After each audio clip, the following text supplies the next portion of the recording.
care about that stuff and wouldn't be talking about this if they were 4-0. They're not. Let's quickly grab Steger, who checks in on the road. What's up, Steger? Good evening, Les. How are you? What's going on with you? Hey, Les, it's been a long time since I spoke to you. Glad to get you back on the air. Hey, very simple. We're with the Bears. I'm not a Bears fan, but I'm going to tell you something, Les.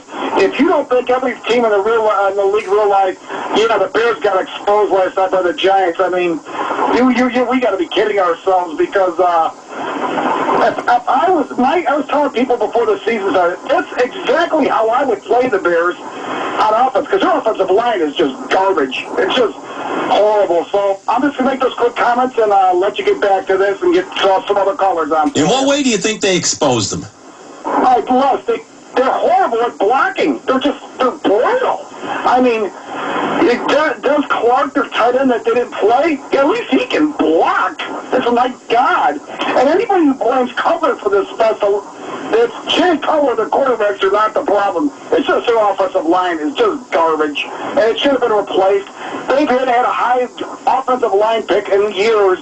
And it's starting to show really bad. And I don't care if you're Joe Montana. You don't got no blocking. You ain't going anywhere.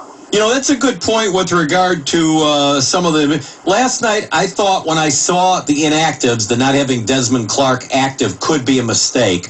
And I don't know. They said that there was no discipline. It wasn't because he dropped a touchdown pass against Green Bay. Well, why the hell did they say, well, it was just a coaching decision? Well, that was a lousy coaching decision. Des Clark is way better a blocking tight end than Greg Olsen. Greg Olsen is a guy that Cutler likes to throw the football to, and that's fine. He's got a good pair of hands. He's got a little speed. He can run, but he's not that good of a blocker. Des Clark is a better pass receiver than he is given credit for, and he certainly is a much better blocking tight end, and they could have used him. I'm not going to say he makes a difference totally last night, but they certainly could have used him compared to some of the other turnstile blocking that we saw on that offensive line. You even want to call that blocking last night? Most people who are friends of mine who are Bear fans, they were telling me, it's like, that has got to be one of the worst non-blocking games they've seen in years. And I couldn't agree more. It's like, oh, my God, poor Cutler. I'm thinking, my goodness, are they letting this guy try to get hurt? Are you kidding me?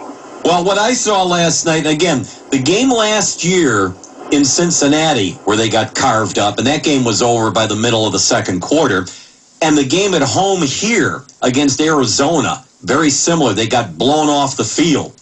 Those were awful. This last night was just as bad, maybe worse, and they were only down 3-0 at halftime.